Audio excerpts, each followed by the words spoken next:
In a previous post, we told you about how Belle property CEO Peter Handscomb reacted when he found out that a Belle agency had played a part in forcing a vulnerable 79-year-old pensioner, also named Peter, to live in squalor.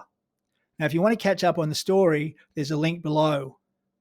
Now, most of our followers have been outraged that Handscomb did nothing to help the pensioner, but some have asked what he could have done, and that's a reasonable question, so let's try and answer it. The first thing Handscomb could have done is check to see whether Peter was okay. If you found out that your company had played a part in forcing a vulnerable 79-year-old pensioner to live in squalor, wouldn't you check to make sure he was okay? The next thing he could have done is taken steps to ensure Peter's rent was reimbursed because the property didn't meet a minimum standard.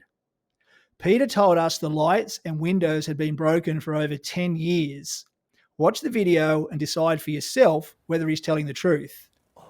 Any person who walked in could see the lights hadn't been working and the windows had been broken for years, right?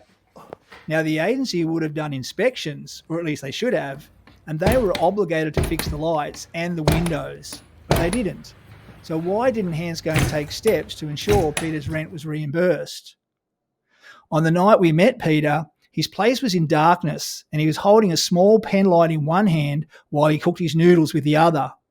His place was so cold because the windows didn't close that he was forced to sleep fully clothed, wearing a scarf and a beanie. And the agency told Peter he wasn't allowed to have a heater. It's disgusting, right? It's staggering that when Handscomb first found out, he didn't check that Peter was okay or take steps to ensure his rent was reimbursed. Handscomb's first act was to tell me that I was being offensive, even though I'd spent thousands of dollars buying Peter the things he needed. His next step was to make an implied threat of legal action against me, to try and stop me from publicising this. Now, another thing Handscomb could have done is take steps to have the agent's licences revoked for not being fit and proper persons to hold a real estate licence. The agency had been managing the property for years, albeit under a different name, so the agents have no excuse. Also, Handscomb should have found out why New South Wales Fair Trading said that one of the agents wasn't licensed.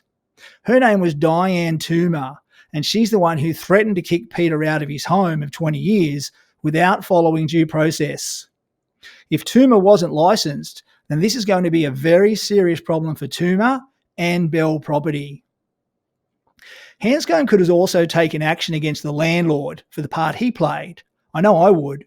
If the landlord had played any part whatsoever in forcing a vulnerable 79-year-old pensioner to live in squalor, especially if it involved my company. Now, there's probably a bunch of other things that Handscomb could or should have done. But let's be clear here. When Handscomb found out that his company played a part in forcing a 79-year-old pensioner to live in squalor, he chose to walk away. In my mind, the issue isn't that he walked away from his responsibilities as a real estate agent. The issue is that he walked away from his responsibilities as a person.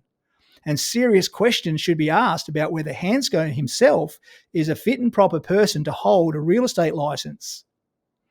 It's worth mentioning that we contacted Handscomb multiple times about this, but he didn't respond. So in my mind, he deserves no leniency.